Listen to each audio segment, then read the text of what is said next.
কোরআনের মধ্যে আল্লাহ জানিয়ে দিচ্ছে সমস্ত নবী আলাইহিস সালামের রূহকে এক জায়গায় করেছে। সেই দাওয়াতে অন্য কোন ব্যক্তিদের রূহ নাই, ওই দাওয়াতে শুধু নবীদের রূহ রয়েছে। অর্থাৎ সবথেকে টপ ভিআইপিদের দাওয়াত নবীদের রূহ রয়েছে। আল্লাহ পাক নবীদের রূহকে খেতাব করে বলতে লেগেছে, এ আমার নবীদের রূহেরা, আমি তোমাদেরকে কিতাব দেবো, হিকমা দেবো, জ্ঞান দেবো, আমি তোমাদেরকে বড় সম্মানিত করব, মাকামলা করব।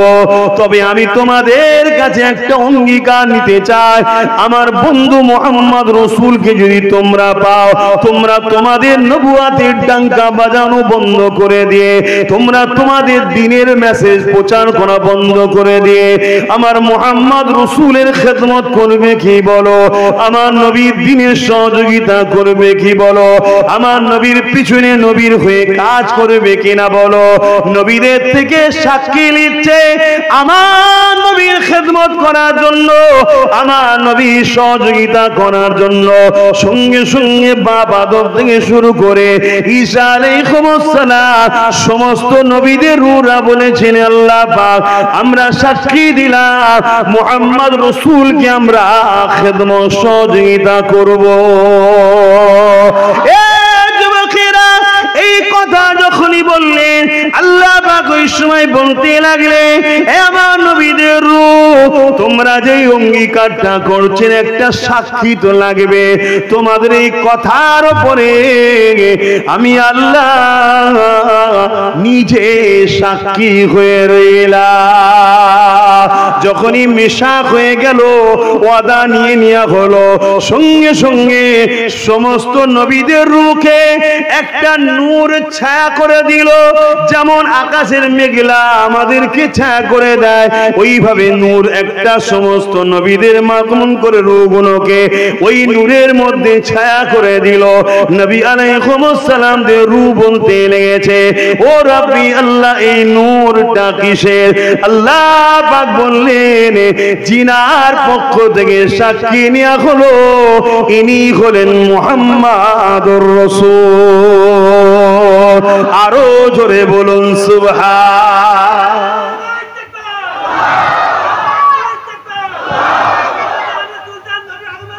জিন্দাবাদ, আল্লাহু আকবার। আমার স্লোগানটা বাদ দিয়ে বাকি সব ঠিক আছে। আমার স্লোগান দেবেন না মাহফিলে, রাস্তায় বাইরে ঠিক আছে, কেনটা হুজুরের মাহফিল। আমি এত বড় ভিআইপি নয় যে হুজুরের মাহফিলে আমার স্লোগান দিতে হবে। তাহলে আমার নবী কবে থেকে বুঝতে পারছেন? আমার কিছু ভাই, আমাদেরই ভাই, তারা শিক্ষার অভাবে হোক বা ভুল রাস্তায় চলে যে হোক, তাদের ধারণা আমার নবী পাক সাল্লাল্লাহু আলাইহি ওয়াসাল্লাম 40 বছর বয়সে নবুয়াত পেয়েছে, সেদিন থেকে তিনি নবী, তার আগে নাকি নবী ছিলেন না। বলুন নাউজুবিল্লাহ। আল্লাহ মাফ করেন। তাহলে নবীদের রূহের কাছে সাক্ষী নিচ্ছে আমার নবীর পক্ষ থেকে। শুনছেন তো? আরেকটুখানি চলে আসে হযরতে জিবরাইল আলাইহিস সালাম আমার নবী পাকের কাছে একদিন আসলেন। আল্লাহ নবী জিবরাইলকে বিশেষ কথা হতে হতে আল্লাহ নবী জিবরাইলকে জিজ্ঞাসা করলেন, ও ভাই হযরতে জিবরাইল, আপনার বয়সটা কত? জিবরাইল সাল্লামকে জিজ্ঞেস করছে আপনার বয়স কত? যে জিবরাইল সমস্ত নবীদের কাছে ওহী এনেছে।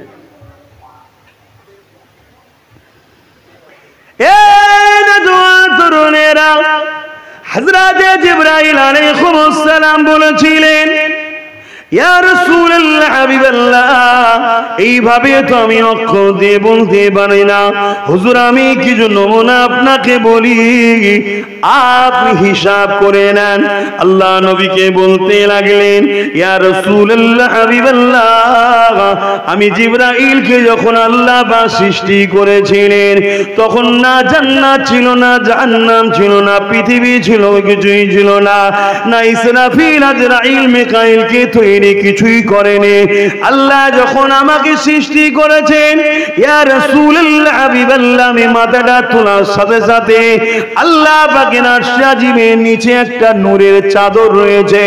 ওই চাদরের মধ্যে একটা নূরের চমক দেখলাম, একটা তারার চমক দেখলাম, যেটাকে দেখে আমি জিবরাইল বড় দিবানা হয়ে গেলাম। প্রতিটা মানুষ সৌন্দর্যকে বড় পছন্দ করে, সৌন্দর্যের প্রেমিক হয়, ঠিক না? আমরা বাচ্চাদেরকে সবাই ভালোবাসি না? সে যে যারই বাচ্চা হোক, হাতটাকে যদি অমুসলিমেরও ছেলে হয়, বাচ্চা দেখলে ভালো লাগে, ঠিক না বেঠিক? কেন? সুন্দর, বাচ্চাদের সুন্দর লাগে, ঠিক না? তো সুন্দর গোলাপ ফুল সবাই ভালোবাসে, সুন্দর। তা জিবরাইল সাল্লাম তিনি বলছে এই চাঁদ তারাটা এত সুন্দর ছিল, চমক, যেটা দেখে আমি তার দিবানা হয়ে গেলাম। তা আমি দেখার জন্য বেতাব হয়ে রইলাম, ইন্তজার ইন্তজার ইন্তজার ইন্তজার, ৭০,০০০ বছর ইন্তজার করার পর আবার ওই তারাটাকে দেখতে পেলাম। জোরে বলুন সুবহানাল্লাহ। কত হাজার বছর পর? মুখে একটু বলবেন কত হাজার? ৭০,০০০। দ্বিতীয়বার দেখার পরে আরো দিবানা হয়ে গেলাম, আবার দেখতে চাইলাম। সাহাবারা বসে আছে, হুজুরকে শোনাচ্ছেন, ইয়া রাসূলুল্লাহ হাবিবাল্লাহ, দ্বিতীয়বার আবার ৭০,০০০ পর দেখতে পেলাম, আবার দেখার জন্য দিবানা হলাম। তৃতীয়বারে আবার ৭০,০০০ বছর পর দেখতে পেলাম। ইয়া রাসূলুল্লাহ হাবিবাল্লাহ, ওই তারাটা ৭০,০০০ বছর ছাড়া ছাড়া একবার করে উদিত হয়েছে। আমি এই তারাটাকে মোট ৭২,০০০ বার দেখেছি। ৭০,০০০ বছর ছাড়া ছাড়া একবার হয়, আর দেখেছে কতবার? তোমার কম্পিউটারে অঙ্ক আসবে তো, জিবরাইল সাল্লামের বয়স কত? আল্লাহ নবী বলেছিলেন, এ জিবরাইল, ওই তারাটা হলো, ওই নূরটা হলো আমি মুহাম্মাদুর রাসূল। আরো জোরে বলুন সুবহানাল্লাহ। আল্লাহ আচ্ছা, সত্যি করে বলে, যারা আমার নবীকে ভালোবাসেন, আপনাদের এইগুলো শুনে মনটা বড় হচ্ছে না, হয়নি? খুশি হচ্ছে না, হয়নি? আচ্ছা, কারো বাচ্চার যদি তারিফ করা হয়, বাপ মা খুশি হবে না? হবে না? কেন? বাচ্চাটা কি মা তৈরি করেছে না বাপ তৈরি করেছে? তার আপন হয়, তাই তো নাকি? তাহলে যে রসুলের কথা শুনে তার প্রশংসা করে আমরা খুশি হচ্ছি, তাহলে আমার নবীর যত তারিফ প্রশংসা করবে, মূলত কে খুশি হবে? কেন? আল্লাহ তেনাকে এত শানওয়ালা করেছে। জোরে বলুন সুবহানাল্লাহ। আর আল্লাহ যদি আমাদের উপরে খুশি হয়ে যায়, আমি যদি বেনামাজি হই নামাজিওয়ালা বানিয়ে দিতে পারেন কে? আমি যদি বদমাইশ হই ভালো বানাতে পারেন কে? আমি যদি শরাবি হই শরাব মুক্ত বানাতে পারেন কে? তাহলে আল্লাহকে খুশি করতে হবে তো নাকি? হিদায়াতের মালিক তো দুনিয়ার কেউ নয়, আল্লাহ। তাহলে তার হাবিবের ভালোবাসা মোহাব্বত আমাদের হৃদয়ে আনতে হবে, রাখতে হবে, এটা আমাদের মাথায় রাখতে হবে। তাহলে আমার নবী পাক সাল্লাল্লাহু আলাইহি ওয়াসাল্লামের আগমন নিয়ে আমার আল্লাহ কোরআনে আলোচনা করেছে না করেন? আচ্ছা, আর একটু ওখানে আগিয়ে চলেন। হযরত ইব্রাহিম আলাইহিস সালাম কাবা শরীফ তওয়াফ করে কাবা শরীফ বানাতে লেগেছেন। এ নওজোয়ান তরুণেরা যারা মক্কা শরীফে গেছে, জিজ্ঞাসা করুন, আল্লাহ পাকের খরকে 7 চক্র দিবার পরে মাকাম ইব্রাহিমের সামনে 2 রাকাত নামাজ পড়তেই হবে। যারা হাজি আছে জিজ্ঞেস করুন, পড়তেই হবে। মাকাম ইব্রাহিমকে তওয়াফ এই হাজারা কাবা শরীফ তওয়াফ করার পরে মাকাম ইব্রাহিমকে সামনে রেখে কাবাকে কিবলা বানিয়ে আল্লাহর জন্য 2 রাকাত নামাজ পড়তেই হবে। ওই মাকাম ইব্রাহিমে কি আছে? একটা পাথর আছে, যে পাথরটি ইব্রাহিম আলাইহিস সালাম পায়ের দাগ আছে। এখানে মুরিদ পীরের হাতে পায়ে কদম মুসি করলে ফতোয়া হয়, এখানে ছেলে বাপ মার পায়ে হাত দিয়ে চুমুক কদম মুসি করলে ফতোয়া হয়, আর ওখানে ইব্রাহিম নবীর পায়ের সামনে নিয়ে যে বলছে আল্লাহকে সেজদা করো, ইব্রাহিম নবীর পাত যেতে পাথরের ছাপ আছে ওটাকে সামনে রাখো। কারণ কি? যে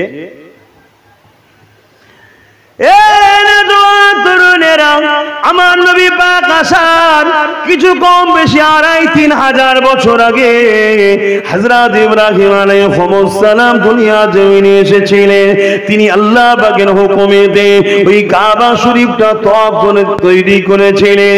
ওই কাবা শরীফটা তৈরি করার সময় যখন কাবার উঁচু দেয়ালগুলোকে গাঁথতে হতো, ওই পাথরটার উপরে দাঁড়িয়ে দাঁড়িয়ে দাঁড়িয়ে দাঁড়িয়ে ঘর তৈরি করত। আর এই পাথরটা অটোমেটিক লিফটের মতো উঠতো আর নামতো। বর্তমান লিফট এই জন্য বললাম যে ভাষা আপনারা বুঝবেন, কিন্তু লিফটের দড়ি রয়েছে, তার রয়েছে, মোটর রয়েছে, কিন্তু এই পাথরে কোনো দড়ি তার মোটর ছিল না। ওই পাথরটা শূন্যে শূন্যে ভেসে উঠতো আল্লাহ পাকের ক্ষমতাতে। আর ওই পাথর দিয়ে এমন করে দাঁড়িয়ে দাঁড়িয়ে ইব্রাহিম নবী ঘরটা বানিয়ে ফেললো। এই ঘর যখন বানানো হয়ে গেল, ইব্রাহিম নবী দোয়া চাইতে লাগলেন, ও রব্বি আল্লাহ পাক, আমি ঘর বানিয়েছি, আমাকে মজুরি দেন। অনেক দোয়া চেয়েছে, তার মধ্যে যে বিষয়টা আজকে আলোচনা, এই দোয়া চাইতে চাইতে বলতে লাগলে, আল্লাহ পাক আমি ইব্রাহিম আপনার কাছে একটা বড় তামান্না, বড় আরজু রেখেছি। আমার এই দোয়া আপনার কাছে রয়েছে। কি দোয়া? আল্লাহ পাক ওই যে জিনাকে না বানালে কোনো কিছু বানাতেন না, জিনাকে আপনি সব থেকে বেশি পিয়ার করে, আপনার সাথে নামের সাথে জিনার নাম রেখে দিয়েছে।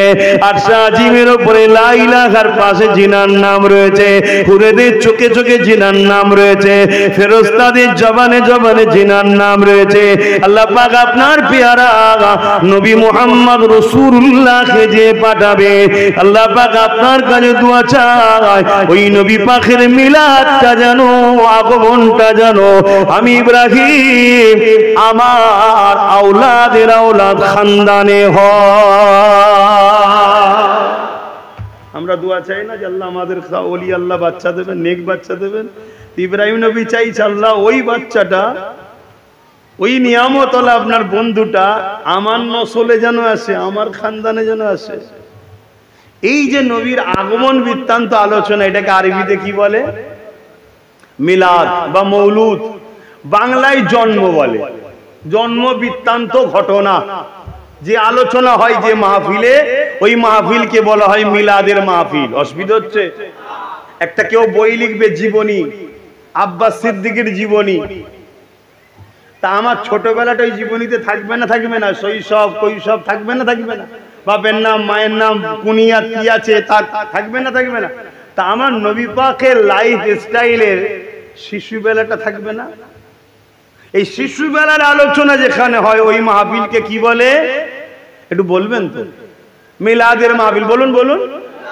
হ্যাঁ, আরবিতে মিলাদ বলে, বাংলায় জন্ম বলে, কিন্তু আমার নবীর শানে জন্ম বলবো না। কেন? সব বাংলা কথা নবীর শানে লাগানো যায় না। নবীর শানে উপস্থিত হওয়া, আগমন হওয়া। কেন? আমার নবীর জন্ম বাপ আদম আলাইহিস সালাম যখন পানি কাদার সঙ্গে মিলেছিল, তারও হাজার হাজার হাজার বছর আগে আমার নবীর জন্ম হয়ে গেছে। জোরে বলুন সুবহানাল্লাহ। আল্লাহ পাকের কুদরতি কাছে আল্লাহ রেখে দিয়েছিলেন। কথা বুঝে আসছে? 63 বছরের দুনিয়াবি জিন্দেগি আমার নবী পাককে আল্লাহ দুনিয়ায় পাঠিয়েছিলেন। অবশ্যই তিনি বাশার, অবশ্যই তিনি মানুষ, এবং কুল কায়নাতের যত মানুষ আছে বাপ আদম থেকে নিয়ে শুরু করে পৃথিবীর শেষ মানুষ পর্যন্ত সব থেকে দামি, সম্মানিত, বড় সর্বদিক দিয়ে মুহাম্মদ সাল্লাল্লাহু আলাইহি ওয়াসাল্লাম। জোরে বলুন সুবহানাল্লাহ। কিন্তু মানুষ, ফেরেশতা নয়, জিন নয়। কথা মাথায় ঢুকছে? মানুষ তো নাকি? তো মানুষেরই তো মিলাদ হয়, তাই তো নাকি? জন্ম হয় কার? মানুষেরই তো। আল্লাহর জন্ম আছে? কথা বলে? তাহলে আল্লাহর মিলাদও এই মিলাদ হয় নাকি আল্লাহ? তাহলে মিলাদ করে আমরা দুনিয়াকে সাক্ষী দিচ্ছি, দেখো মোহাম্মদ রসুল খোদা নয়, মোহাম্মদ রসুল হলেন খোদার বান্দা। তাই তিনার জন্ম মিলাদ, বাংলায় আবার বলছি মিলাদ আগমনের আমরা মাহফিল করে প্রমাণ করে দিচ্ছি যে নবী আল্লাহর বান্দা। জোরে বলুন সুবহানাল্লাহ।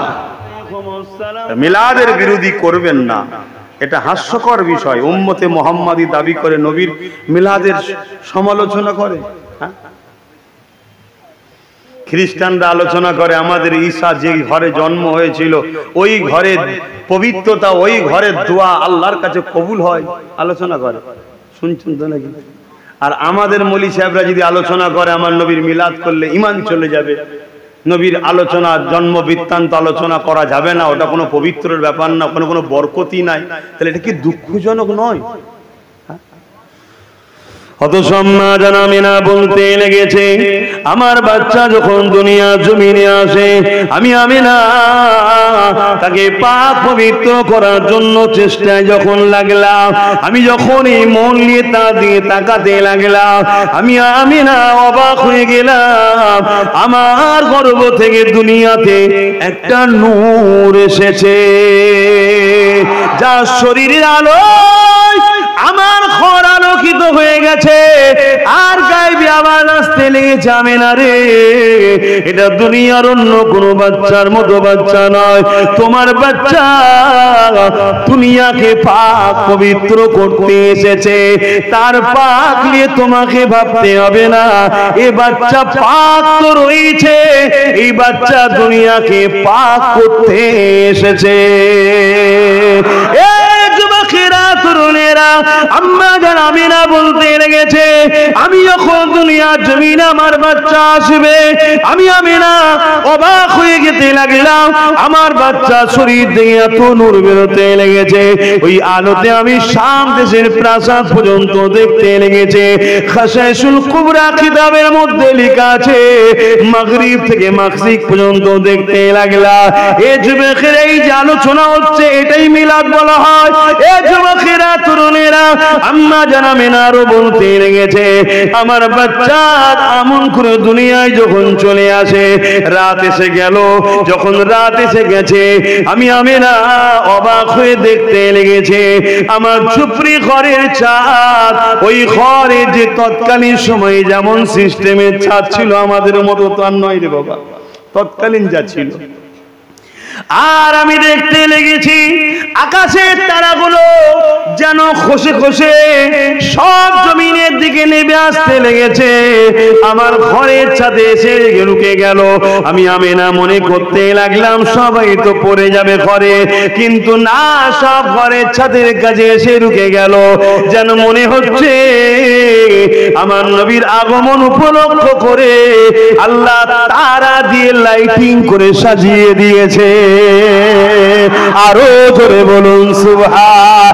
এ যুবকেরা একটা কথা শুনুন, আল্লাহ নবীর আম্মা জান হযরত আমিনা বলতে লেগেছে, কোন একদিনে আমি আমার বাচ্চাকে খোলা আকাশে নিচেতে দুলনাতে দুলিয়ে দিলাম, শুইয়ে দিলাম। আমি অবাক হয়ে গেলাম, দেখতে লেগেছি আকাশের চাঁদ জমিনের দিকে নেমে আসছে দ্রুত, এত দ্রুত আসছে আমি আমিনা ঘাবড়ে গেলাম, চাঁদটা মনে হয় জমিনে পড়ে যাবে।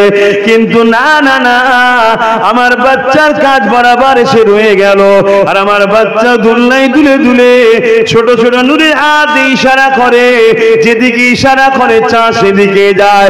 আমি একটু আপনাকে আমাকে আমাদের সাধারণ ভাষায় একটু বোঝায়, যেমন আমি তুমি বাচ্চাদেরকে খেলনা দিই শিশুবেলায় খেলার জন্য, আমার আল্লাহ চাঁদকে তার বন্ধুর জন্য খেলনা যেন বানিয়ে দিয়েছে। আরো জোরে বলুন সুবহান। আল্লাহু আকবার। সেই নবীর কথা শুনে আমাদের কি ভালো লাগছে না খারাপ লাগছে? এটাই তো আমাদের আনন্দ। আর এই আনন্দটা কি বলা হয়? আর এই আনন্দতে আল্লাহ খুশি। এটাই হলো শুকরিয়া আদায় করা, আল্লাহর নিয়ামতের শুকরিয়া প্রকাশ করা হচ্ছে যে আল্লাহ আপনি আপনার হাবিবকে কি নিয়ামত আল্লাহ করেছেন, কি শান আল্লাহ করেছেন। বলুন, এই যে নবীর ছোটবেলার কথাগুলো আলোচনা হচ্ছে, এগুলো কি কোনো সমস্যা? এগুলো কি আমাদের জানা দরকার আছে না? নাই। যে আমাদেরও বাচ্চা হয়, দুনিয়ায় হাজারো বাচ্চা এসেছে, আর আমার নবী এসেছে দুটো আশা।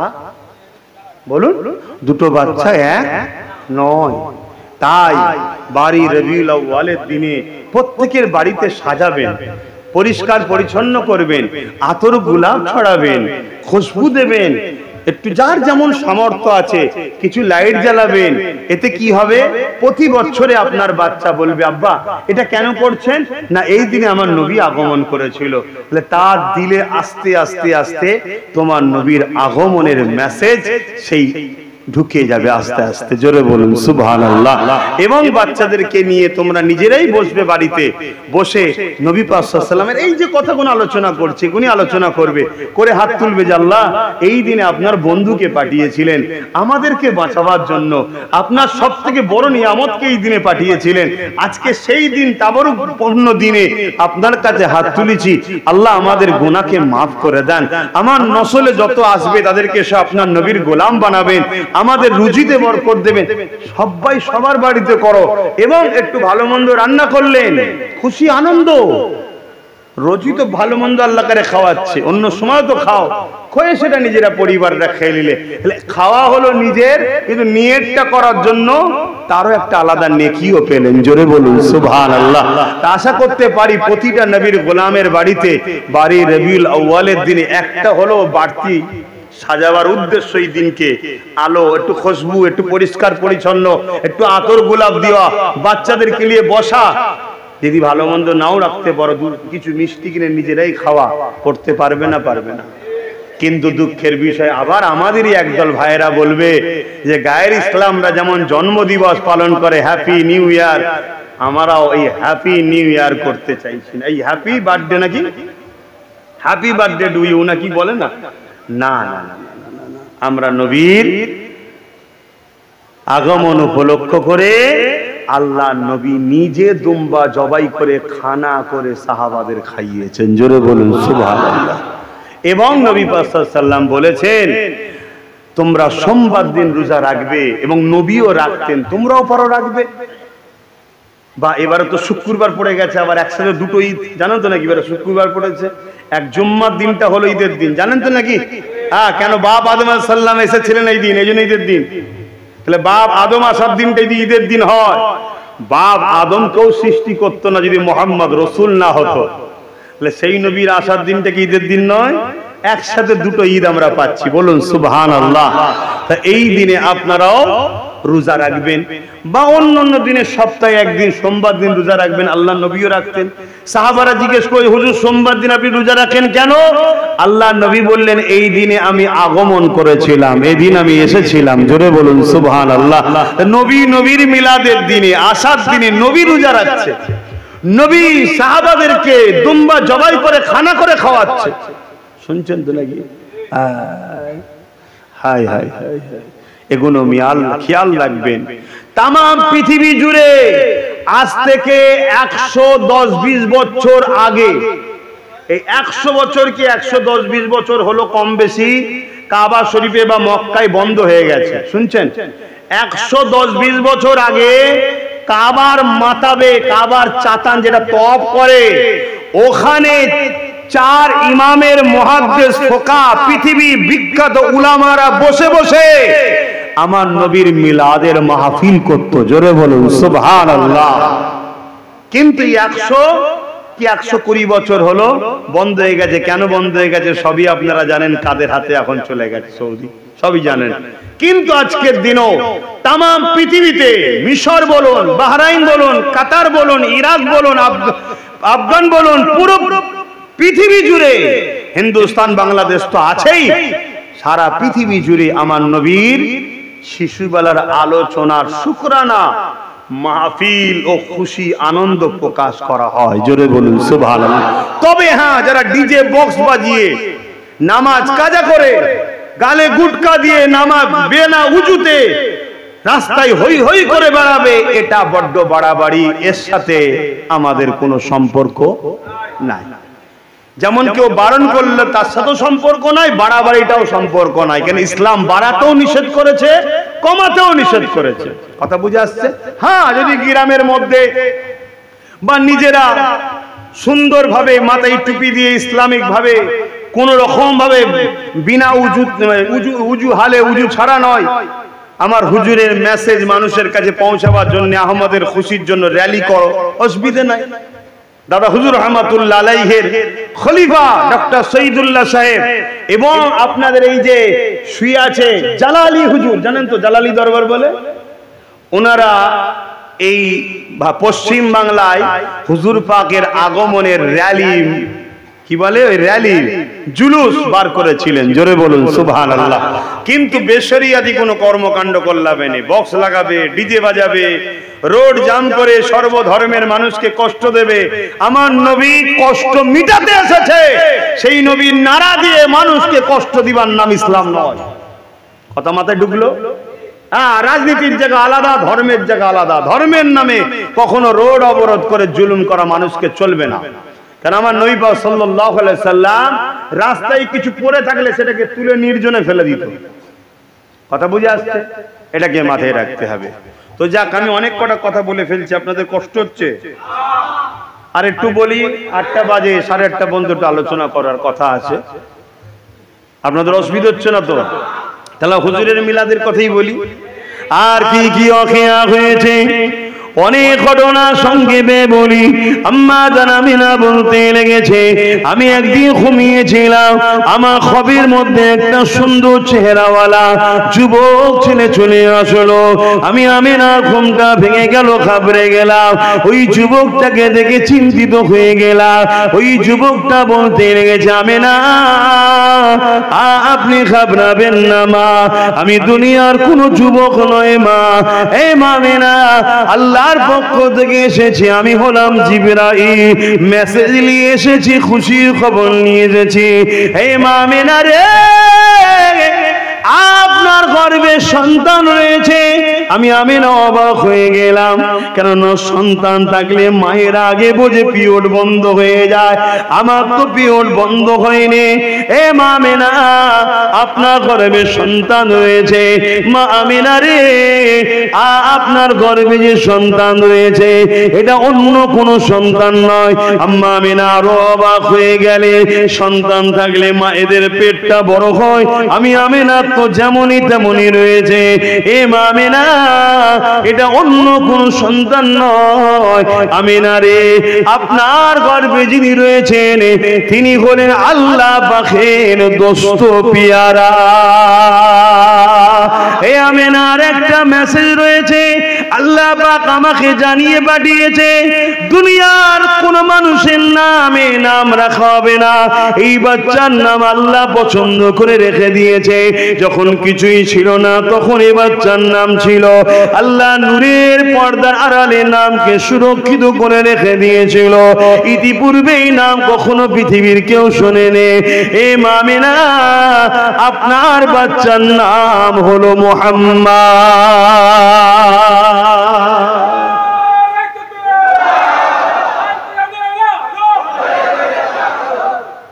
আর বাকিগুলো কোথায় গেল?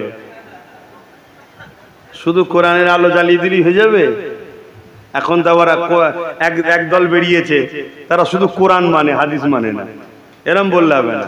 সব থেকে ভালো স্লোগান হলো কোরআন সুন্নাহর আলো ঘরে ঘরে জ্বালো। কোরআন সুন্নাহর মধ্যে সবই এসে যাচ্ছে। কথা বুঝে আসছে?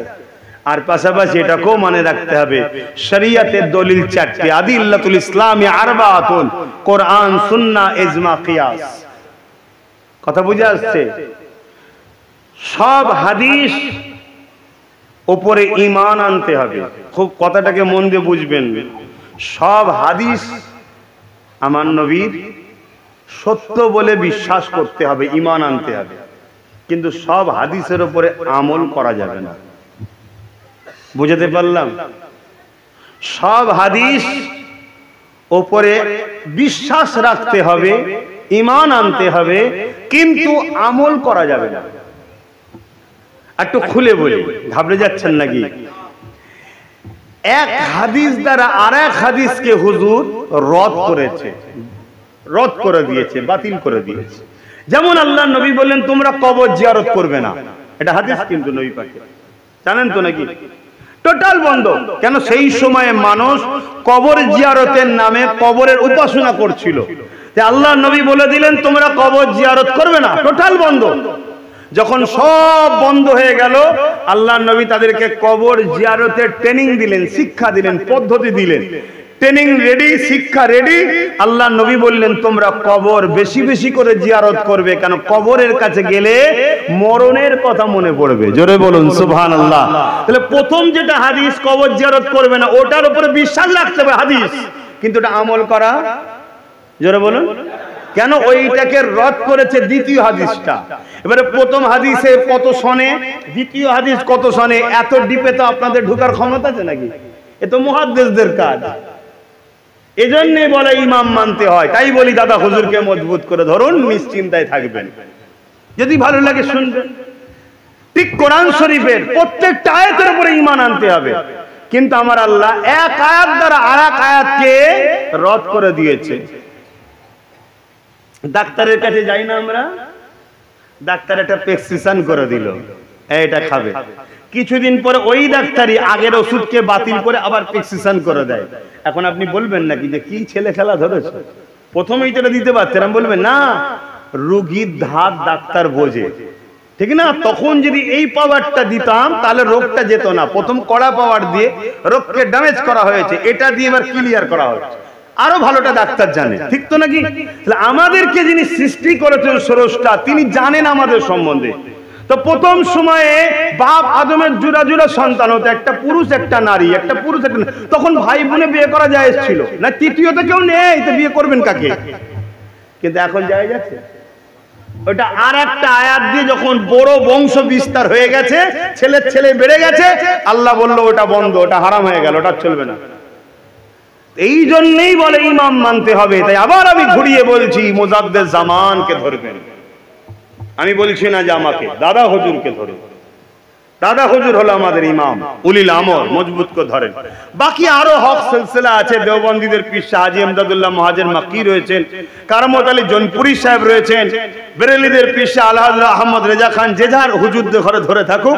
তোমার আমার পূর্ব ভারতের মানুষ নতুন দোকান দেখে খদ্দের হওয়ার দরকার নেই। এখানে পেটের ব্যাপার না, এখানে ইমানের ব্যাপার। তাই পুরাতন বাপ যেমন চেঞ্জ করে নতুন বাপ আনা যায় না, পুরাতনটাই নিতে হয়। মুজাদ্দিদ জামানকে ধরে রাখো। বুঝতে পারছি? আসেন আবার মিলাদের দিকে ফিরে যায়। আম্মা জানামিনা বলতে লেগেছে, আমি বড় খুশিতে দিন কাটাতে লাগলাম, আমি বড় আনন্দে দিন কাটাতে লাগলাম। এ যুবকেরা, তরুণীরা, বাবেরা, আম্মা আমিনা বলতে লেগেছে, আমি একদিন পানি আনতে কুয়ার ধারে গেলাম। ওই কুয়ার ধারে যাবার সময় ভাবতে লাগলাম, কুয়ার পানি তো নিচেই থাকে, রশি দিয়ে টেনে টেনে ধরে তুলতে হবে, সেটা বড় কষ্টদায়ক হবে। কেন? আমার গর্বে রাহমাতুল লিল আলামিন আছে, আল্লাহর বন্ধু রয়েছে, কষ্ট না হয়ে যায়, জিবরাইল জানিয়ে গেছে। এই জন্য আম্মা চিন্তা করে করে আগাতে লেগেছে। হঠাৎ করে আম্মা আমিনার কানে আওয়াজ আসে, আসসালাতু আসসালামু আলাইকা রাসূলুল্লাহ, আসসালাতু আসসালামু আলাইকা নবী আল্লাহ।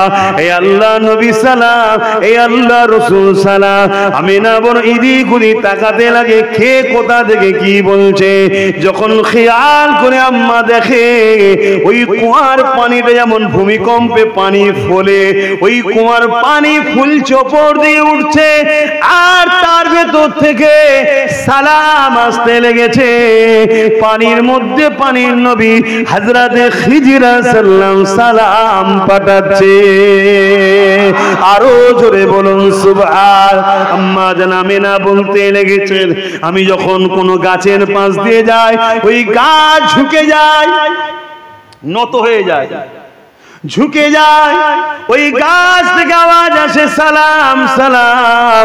আমার বাচ্চার উপরে সালাম আসতে লেগেছে। আর হাদিস পাকের মধ্যে আছে, আমার নবী পাকের সাহাবারা নবী পাকের সঙ্গে যখন কোনো সফরে যেত, কোনো জায়গায় যেত, পাহাড় পাথর বালি কোনা গাছপালা সবাই আমার নবীকে সালাম দিতে থাকতে। বলো, এই রকম নেতা ছেড়ে দ্বিতীয় কারো কাছে যাওয়া দরকার আছে? কিন্তু যাচ্ছ কেন মুসলমান? বল, যাচ্ছ কেন? যার পিছনে ছুটছে উম্মতে মুহাম্মাদি। দুনিয়াদারিতে কোন লিডার দরকার, নেতা দরকার, যাকে দরকার কমসে কম তার আদর্শ চরিত্র তো দেখো, দেখে তো তার পাশে যাও। তুমি শ্রেষ্ঠ নবী, শ্রেষ্ঠ উম্মত, তোমাকে মাথায় রাখা দরকার। আল্লাহ তোমাকে পৃথিবীর শ্রেষ্ঠ মখলুক করেছে, খায়রুল উম্মাহ করেছে, সমস্ত নবীর উম্মতের থেকেও দামি উম্মত করেছে। কিন্তু তুমি আল্লাহ দিয়া নিয়ামতকে মাটির সাথে মিশিয়ে নিকৃষ্ট হয়ে যাচ্ছ। তোমার হুঁশ করা দরকার, তোমার হুঁশ করা দরকার। আম্মা জান আমিনা আরো বলতে লেগেছে, দুনিয়ার মানুষেরা হযরত রাসূল পাক সাল্লাল্লাহু আলাইহি ওয়াসাল্লামের দাদা জান হযরত আব্দুল মুত্তালিব রাদিয়াল্লাহু তাআলা তিনি এমন করে একদিন রাসূলুল্লাহ দাদিকে বলতে লেগেছেন, শুনছেন তো নাকি? এ নওজোয়ান তরুণেরা, রাসূলুল্লাহ দাদি জানকে বলতে লেগেছে, কি বলতে লেগেছে? আব্দুল্লাহর বউ তোমার অর্থাৎ হযরত রাসূলুল্লাহর আম্মা জান আমিনার কথা বলতে লেগেছে। আমাদের মেয়ে আমিনা স্বামীরা কিন্তু তিনার শরীর থেকে একটা খুশবু বাইর হয়, যে খুশবুর চর্চা পুরো মক্কার অলিতে গলিতে হতে লেগেছে। ওই খুশবু আমিনা মাখে, তোমাকে কোথা থেকে মাখে, কোথা থেকে পায় খুশবু? এই জন্য রাসূলুল্লাহ দাদা জান আর রাসূলুল্লাহ দাদি জান একে অপরে আলোচনা করতে লেগেছে। যখনই হযরত আব্দুল মুত্তালিব আলোচনা করে, হযরত আব্দুল মুত্তালিবের কথা শুনে রাসূলুল্লাহ দাদু জান দাদি জান বলতে লেগেছে যে আমিও অবাক হয়ে যাই, কেননা মুহাম্মদ রাসূল যখন আমিনা কোনো গোসলখানা থেকে বেরোয় বা কোনো ঘর থেকে বেরোয়, আমি যখন ঢুকি ওই ঘরের মধ্যে এত খুশবু হয় যেন মনে হয় কোনো আতরের ফ্যাক্টরি গোডাউনে ঢুকে গেছি। তাই ডেকেছে আম্মা আমিনা হুজুরকে, ডেকে জিজ্ঞেস করছে, মা একটা কথা বলবো, এমনি তুমি স্বামী হারা, মনে বড় দুঃখ আছে তোমার, কিন্তু আমি তোমায় কষ্ট দিতে চাই না। সমাজে সব আলোচনা হচ্ছে জামেলায় আতর পাই কোথা থেকে, কোথা থেকে মাকে, এ তো মক্কার কোনো জায়গায় পাওয়া যায় না, কোথা থেকে আসে?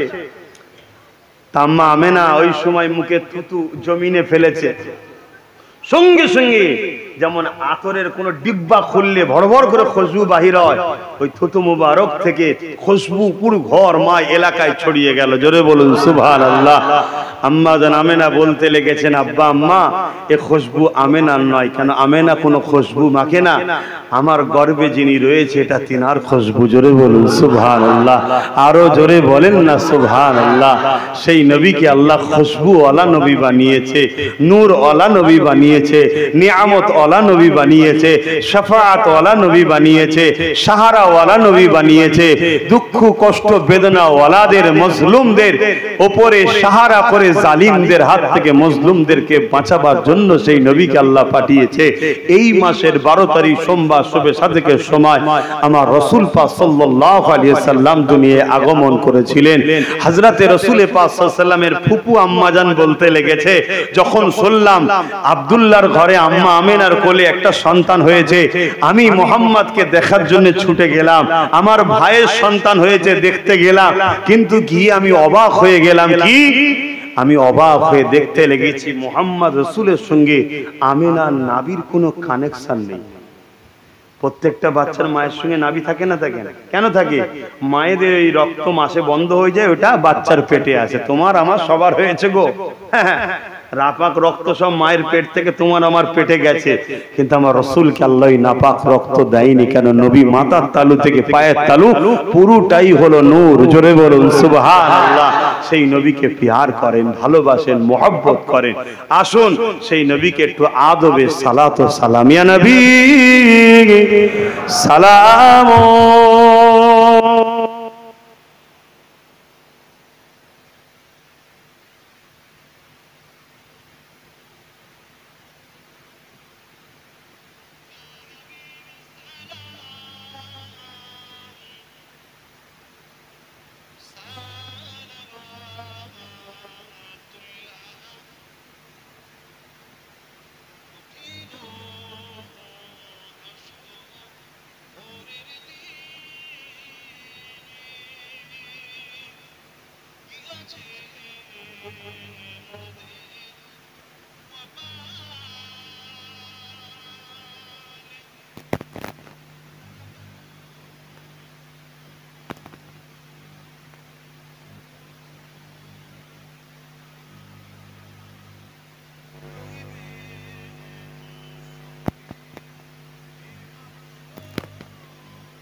या नबी मदीना होते सब किछु पारे देखिते मोদের লাশ কবরে রাখিলে লইবেন আপন করে নবী সালাম ইয়া রাসূল সালাম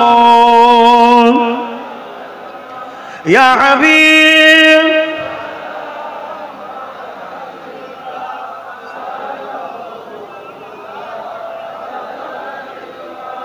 সকলে গায়ে গায়ে বসুন দরুদ শরীফ আল্লাহুম্মা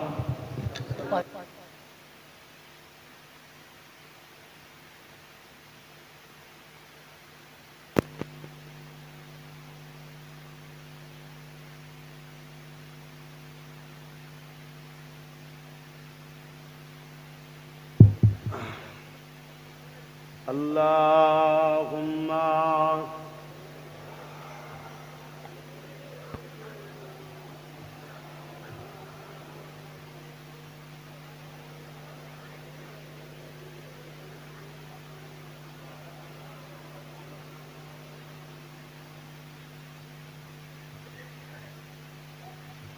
अल्लाहुम्मा सल्ली अला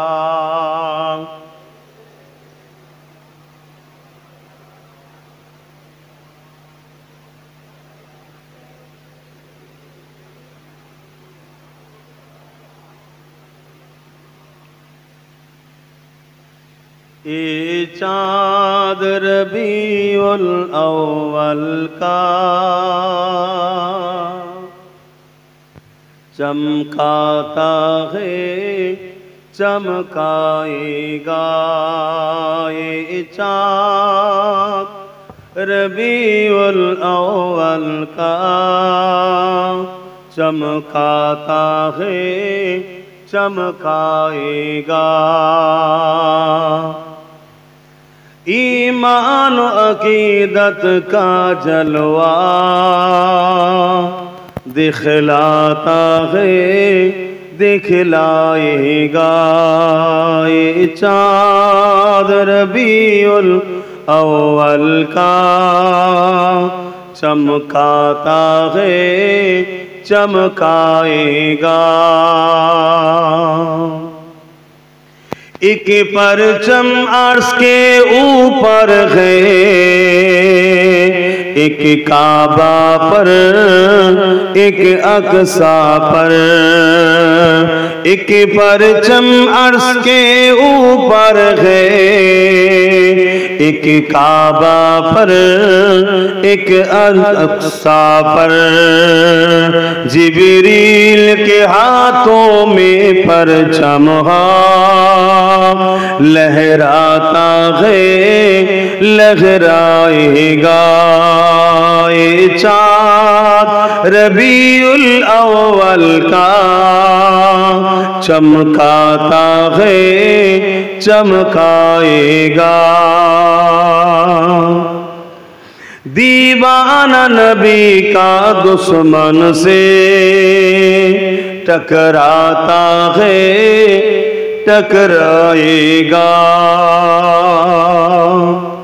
যারা প্রকৃত নবীর দিবানা তারা নবী দুশ্মনদের সঙ্গে লড়াই করেছে, করছে, করবে। ঠিক তো নাকি গো?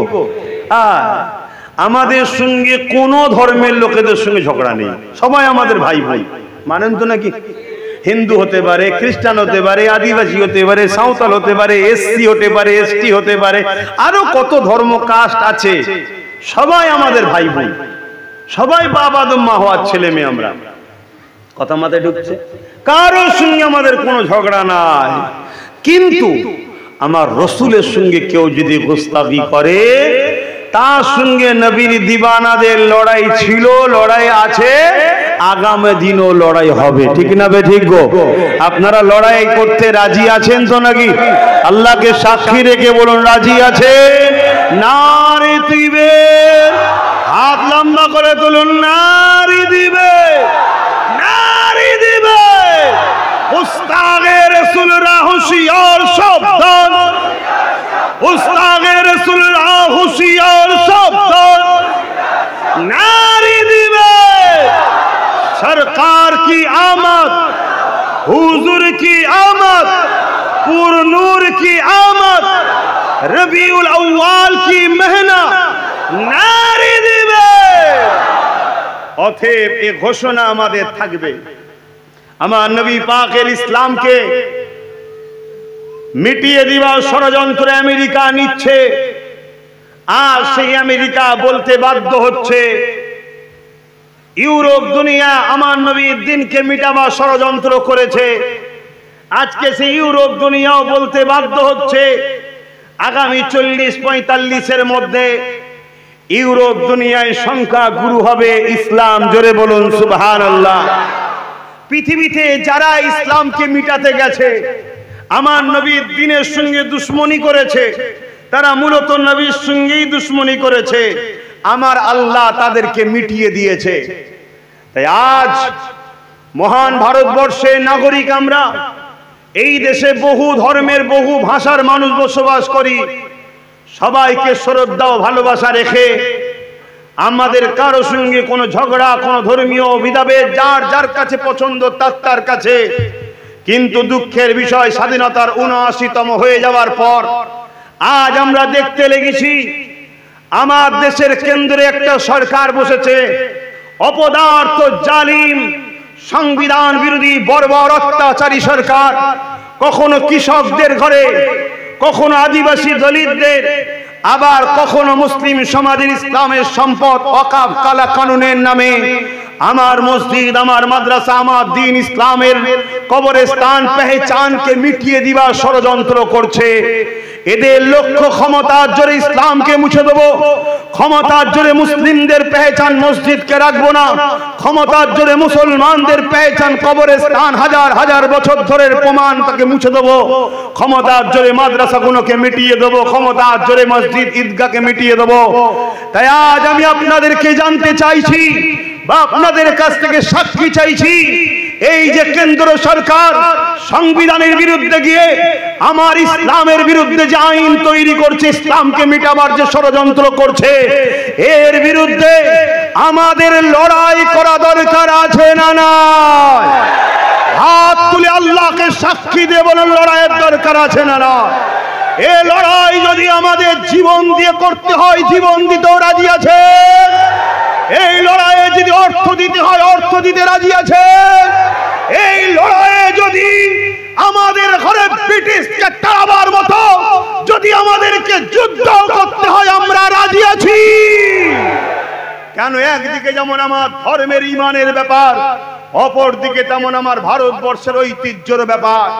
পাশাপাশি আজ আমি আপনাদের কাছে জানতে চাইছি, এই ওয়াকফের বিরুদ্ধে, এই ওয়াকফ কালা কানুনের বিরুদ্ধে, কেন্দ্র সরকারের বিরুদ্ধে পুরো দেশ জুড়ে আন্দোলন চলছে, চলবে। আমার বাংলা তো আমাদের আন্দোলনের দরকার আছে না নাই? জোরে বলুন, আন্দোলনের দরকার আছে না নাই? কিন্তু আমাদের এই বাংলা সরকার যদি মনে করে আমিও রাজ ক্ষমতা দিয়ে মুসলমানদের ধর্মীয় ঐতিহ্যকে যারা মিটাতে চাইছে, আমিও তো তাদেরই একজন, আমিও মিটাতে চাই। তাই এই বাংলায় ওয়াকফ কালা কানুন অর্থাৎ বিজেপির বিরুদ্ধে আন্দোলন হতে দেব না। এই ক্ষমতা যদি রাজ্য সরকার দেখায়, এই অপদার্থ জালিম সরকারের বিরুদ্ধে আমরা লড়াই করতে রাজি আছি না নয়? অতএব ওয়াকফের বিরুদ্ধে যারা, ওয়াকফ কালা কানুনের বিরুদ্ধে আমরা লড়বো। আমার মসজিদের বিরুদ্ধে যারা, আমার মাদ্রাসার বিরুদ্ধে যারা, আমার কবরস্থানের বিরুদ্ধে যারা, সে কেন্দ্র সরকার হোক, রাজ্য সরকার হোক, আর উলামা সেজে হোক, তাদের সঙ্গে আমাদের কোনো সম্পর্ক থাকতে, জোরে বলুন থাকতে। কেন? যদি এদের সঙ্গে সম্পর্ক রাখা হয় আমাদের ঈমানও থাকতে। কেন? আল্লাহ রসুল বললেন অন্যায় দেখলে হাত দিয়ে রাখো, অন্যায় দেখলে হাত দিয়ে রাখো। কেন্দ্র সরকার যেটা করছে নাই না অন্যায়, তাহলে হাত দিয়ে রুখতে হবে না? হবে না? যদি হাতে ক্ষমতা না থাকে রসুল মুখ দিয়ে প্রতিবাদ করো। যদি মুখও প্রতিবাদ করতে না পারো, অন্তর থেকে ঘৃণা করো। তাই কেন্দ্র সরকার যেটা করছে হাত দিয়ে রুখতে হবে। যদি হাতে ক্ষমতা না থাকে মুখ দিয়ে প্রতিবাদ করতে হবে। মুখেও যদি প্রতিবাদ করতে না পারো কমসে কম ঘৃণা করতে হবে। এই তিনটের মধ্যে কোনোটা যদি না থাকে, আল্লাহ রসুল বলছে তার মধ্যে ঈমান নাই। কে বলছে? আমার নবী বলছে তুমি মুসলমান দাবি করবে আর কেন্দ্র সরকারের এই কালা কানুনের বিরুদ্ধে তুমি লড়বে না, তুমি হাত তুলবে না, প্রতিবাদ করবে না, ঘৃণা করবে না। তোমার মতো মুসলিমকে আমরা চিনতে ভুল করলো, আমার আল্লাহ নবীর হাদিস অনুযায়ী তুমি বেঈমান জাহান্নামের কুত্তা ছাড়ার কিচ্ছু হতে পারবে না। ঠিক না বেঠি? আজ সব মুসলিম নেতা আছে, সে যে কোনো দলেরই হোক না কেন, আমরা দেখেছি তারা দুনিয়ার বেঈমান নেতাকে জিতাবার জন্য মারপিট করে, মিথ্যা কেস দেয়, ঘর ভাঙে, লোটে, সব জায়গায় হাত তোলে, সব জায়গায় বক্তব্য দেয়। কিন্তু আজকে কেন্দ্রের এই অপদার্থ আইনের বিরুদ্ধে আজ মুসলিম নেতা কোনো মুখ খুলছে না। এ থেকে প্রমাণ হয়ে যায় এরা মুসলিম সুরাতে বেঈমান জাহান্নামের কুকুর ছাড়া দ্বিতীয় কিচ্ছু নয়। আপনাদের মানতে আপত্তি থাকে, না মানকে যান। আমি এদেরকে জাহান্নামের কুকুর মনে করি, দ্বিতীয় কিচ্ছু মনে করি না। তৃতীয় নম্বর চলে আসুন, কেন্দ্র সরকারের বিরুদ্ধে যেমন লড়াই হবে, কিন্তু দুঃখের বিষয় আজ আমাদের রাজ্য সরকার কেন্দ্র সরকারের কালা কানুনের বিরুদ্ধে লড়াই করলে ইনার বুকে ব্যথা হচ্ছে। আজকে বলুন আমি ওয়াকফের বাঁচাবার জন্য লড়াই করব, মসজিদ আমার বলবো, কবরস্থান আমার, ঈদগাহ আমার, খানকা আমার বলবো। আর রাজ্য সরকার যদি বলে আন্দোলন করা যাবে না, তাহলে রাজ্য সরকার এটা ঠিক করছে না অন্যায় করছে। তাহলে রাসূল বললেন অন্যায়ের বিরুদ্ধে হাত দিয়ে লড়ো, তাহলে রাজ্য সরকারের বিরুদ্ধে হাত দিয়ে লড়তে হবে না? হবে না? যদি হাতে ক্ষমতা না থাকে রাসূল বলছে মুখ দিয়ে লড়ো, তাহলে এর বিরুদ্ধে মুখ দিয়ে প্রতিবাদ করতে হবে না? হবে না? যদি মুখ দিয়ে নাও পারো অন্তর থেকে ঘৃণা করো। যাকে ঘৃণা করব তাকে কখনো সাপোর্ট করে ক্ষমতায় আনতে মুসলমান পারে না। ওকে সাপোর্ট করলে যেমন ঈমান থাকবে না, এও আমার মসজিদ মাদ্রাসার দুশমন, একেও সাপোর্ট করলে ঈমান থাকবে না। নবীর হাদিস অনুযায়ী বলে গেলাম। কারো কোনো আপত্তি আছে? তাহলে আরো একবার আপনাদের কাছে সাক্ষী লব, আগামী দিন ওয়াকফ আন্দোলনের লড়াই হচ্ছে, দীর্ঘ 8 বছর ধরে করছি, আগামী দিন আরো করব। প্রয়োজন হয় আমার তো একটা টার্গেট চেষ্টা চলছে, ব্রিগেড করব। আপনারা কি লক্ষ লক্ষ মানুষ নিজের গাটের পয়সায় ওয়াকফের জন্য ব্রিগেড যাবেন? আওয়াজ দিয়ে বলুন যাবেন। আর ওই যাবার সময়, ওই হাত তুলে রাখুন, ওই যাবার সময় আপনার এলাকার যদি নামধারী কোনো মুসলিম নেতা আপনাকে রুখতে চায়, মনে রাখবেন ইসলামের দুশমন, ওই ইসলামের দুশমনের সঙ্গে সাহাবা হুজুররা যেভাবে লড়াই করেছে আপনারাও লড়াই করতে পারবেন তো নাকি? আপনার মুসলমানদের সবচেয়ে বড় ক্ষতি হয়েছে মুসলিম সুরাতে গাদ্দারদের দ্বারা। অতএব আমাদের ভেতরের গাদ্দার গুলোকে আগে চিনুন। কোটি কোটি টাকার মালিক বেঈমান নেতার পিছনে খরচ করছে যাতে একটা টিকিট দেয়। ও মুসলমান, একবার সুপ্রিম কোর্টে গিয়ে ওয়াকফকে বাঁচাবার জন্য কেস করলো না। এই রকম দালাল মার্কা, মুনাফেক মার্কা মুসলমান যদি আগামী দিন তোমাদেরকে কিনতে আসে, তোমরা সাথ দেবে নাকি? আচ্ছা, মনে রেখে দিও, এরা 10 কোটি খরচ করে তোমায় কিনবে, 100 কোটিতে বিক্রি করবে। এটা বিজনেস। আর যাদের হৃদয়ে তোমাদের উপরে দরদ থাকবে সেই মুসলমান অবশ্যই ওয়াকফকে বাঁচাবার জন্যও দরদ থাকবে। খুব মাথায় ভালো করে ঢোকো। আজকে বলুন এই ওয়াকফ নিয়ে কথা বললাম, কারো মনে হলো নাকি রাজনীতি করছে? ওয়াকফ তো আমার ধর্মের পাঠ। তুই রাজনীতির নামে যদি আমার ধর্মকে মিটাতে যাস, তাহলে আমি ধর্মকে বাঁচাবার জন্য তোর কলজেই হাত দিয়ে দেবো।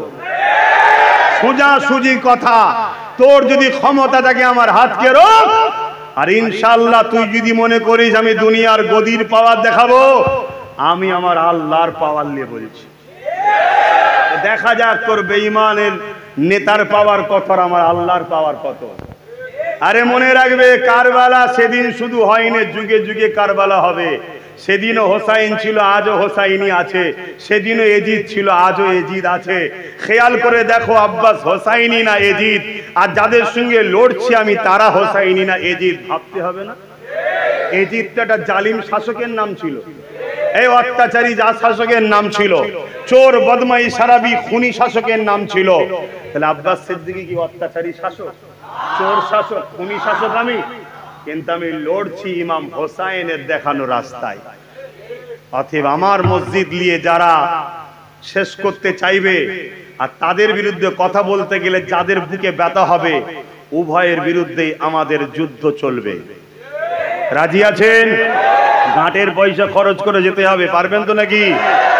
আমি সংক্ষেপ করছি, দুঃখের সাথে বলতে হয় দোয়া চাইবো আপনাদের জন্য। আপনারা আমার জন্য চাইবেন না? সময় নেই আর। আপনারা আমার জন্য চাইবেন তো?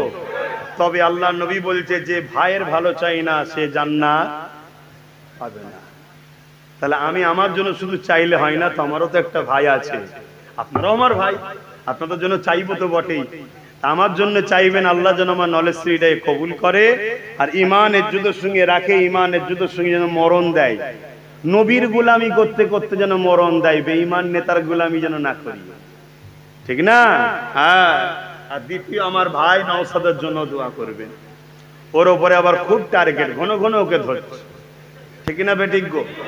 তবে যত ধরবে লক্ষণ কিন্তু খারাপ নয়, ভালো। যত ধরবে লক্ষণ ভালো। কেন? আমাদেরই ভাই, আমাদেরই ভাই।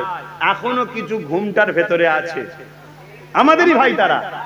তারা তো ভাবছে, আরে পুলিশকে গাল দিল তাকে তো ধরলো না, পুলিশকে জুতো দেলালো তাকে তো ধরলো না, পুলিশের মা বোন তুলে গাল দিল তাকে তো ধরলো না, নওশাদটাকে শুধু ধরছে কেন? ও মুসলমান বলে না, ও মুসলমান কেন নেতা হবে? নেতা তো আমি হব শুধু, আর আমার খানদান হবে, বাকি সব তো আমাদের চাকর। মুসলমানরা আমাদের পায়ের জুতো পরিষ্কার করবে, গোলাম হয়ে থাকবে, ভিক্ষা দেবো, খাবে। মুসলমান ঘরের ছেলে আগামী দিন সিএম হতে যাচ্ছে, বড় মন্ত্রী হতে চাইছে, এটা মেনে নেয় কখন? এই ঘুমটার ভেতর থেকে অনেক মুসলিম এই ভুলটা ভাঙবে না, ভাঙবে না? আমরা ইতিহাসে দেখেছি, ইউসুফ আলাইহিস সালামকে তার ভাইয়েরাই কুয়ায় ফেলেছিল, পরবর্তীতে জেলেও গিয়েছিল, একদিন মিশরের সুলতান আল্লাহ করেছিল। জোরে বলুন সুবহানাল্লাহ। তো যাক, দোয়া করবেন ওর জন্য। আমি দোয়া করছি, এখন আমরা সবাই আসেন একটু তওবা করি। বিসমিল্লাহির রহমানির রহিম। আচ্ছা, আর একটা কাজ বাকি আছে, তাই দেখেন 7 খতম কোরআন শরীফ। এই পাশে একটা মাদ্রাসা হচ্ছে, জানেন তো নাকি? বোড়ামারি। কোথায় এটা? কত দূর এখান থেকে?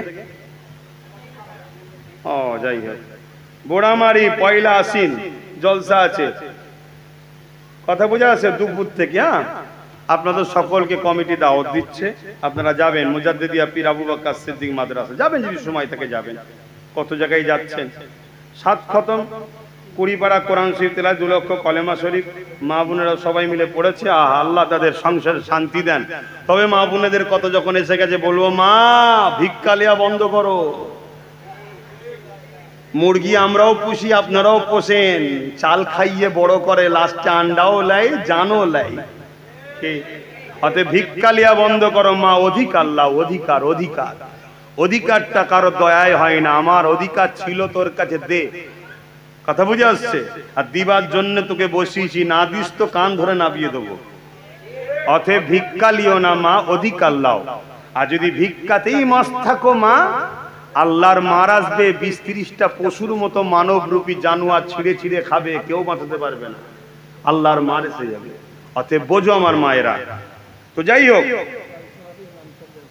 আমার পর নামাজ হবে না, জলসা হবে? জলসা হবে, ইমাম সাহেব ভাই জলসা করবেন। এসেছিলাম, একটু একটা ছোট্ট কাজ আছে, সব দরকার আছে তো নাকি? তাহলে একটু পকেটে হাত দেন, একটু নেকি কিনে নেন, যার যা খুশি একটু শরিক হয়ে যান। হুজুরের মিলাদের মাহফিলে দেবেন তো, হ্যাঁ দেন, যার যা খুশি দেন, যার যা খুশি দেন। ইমাম সাহেব যখন জলসা করবে আমি লম্বা চওড়া দোয়া করবো না। তাতিল আছেন, তাতিল আছেন, যাও বেশি করে লোক দাও। একটুখানি সূরা ফাতিহা দরুদ শরীফ পড়লেন এই সুযোগে। আমার এই লাস্টে 5 থেকে 7 মিনিটের কথা কষ্ট হলো নাকি কারো? আরে আমি আমার মসজিদের জন্য বলবো না, আমি আর মাসার জন্য বলবো না? যে মসজিদকে মিটাতে যাচ্ছে সেও দুশ্মন, আর যে আমাকে বলতে দিচ্ছে না সে বন্ধু নাকি? হ্যাঁ, কথা মাথায় ঢুকছে তো নাকি? না ঢোকে না এখনো? যদি না ঢোকে, আল্লাহ কবরে যখন শুয়াবে বুঝিয়ে দেবে। অতএব বোঝো, আর মনে রাখবেন, আমি আবার একবার বলছি, আমাদের মধ্যে ক্ষতি হয়েছে আমার কওমের গাদ্দারগুলোর জন্য। সব থেকে বেশি আমাদের ক্ষতি হয় এই গাদ্দারগুলোকে চেনো। আল্লাহ এদেরকে অর্থ দিয়েছে, এরা ভালো কাজ না করে বেঈমান নেতাদের পিছনে খরচ করছে আর মুসলমানদের নামে কেস দিচ্ছে, মারছে, ধরছে। এই বেঈমানগুলোকে আগে চেনো। কথা বুঝে আসছে?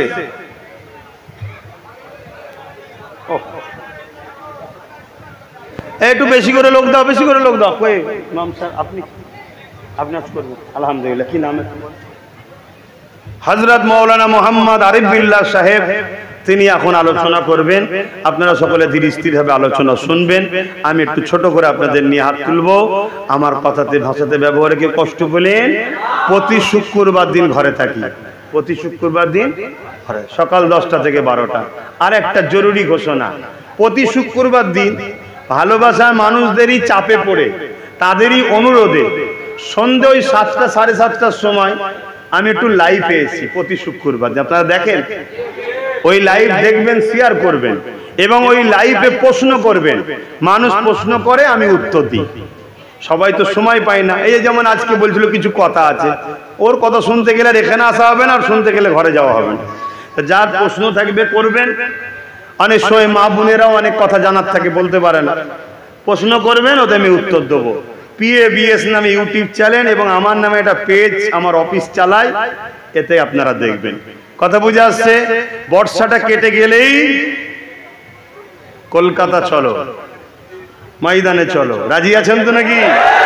আর একবার হাত তুলে বলুন, রাজি আছেন তো? ধোকা দিচ্ছেন না তো? গাছে তুলে মই কেড়ে নেবেন না তো? আচ্ছা, এই লড়াইটা কি আমার জন্যে? আচ্ছা, এটা ইমানি দায়িত্ব আছে, এটা মাথায় রাখবেন। তো যাক, হ্যাঁ